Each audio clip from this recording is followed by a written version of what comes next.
Big Bud. 16 V747 has gone down in history as the world's largest and most powerful tractor, boasting an impressive 1,100 horsepower. This giant was custom-built for a farm in Montana, and there has been no other like it.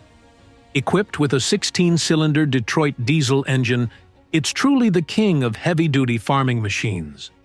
At 6 meters wide and almost 4.3 meters tall, its tires are as big as a car and weigh 1 ton each.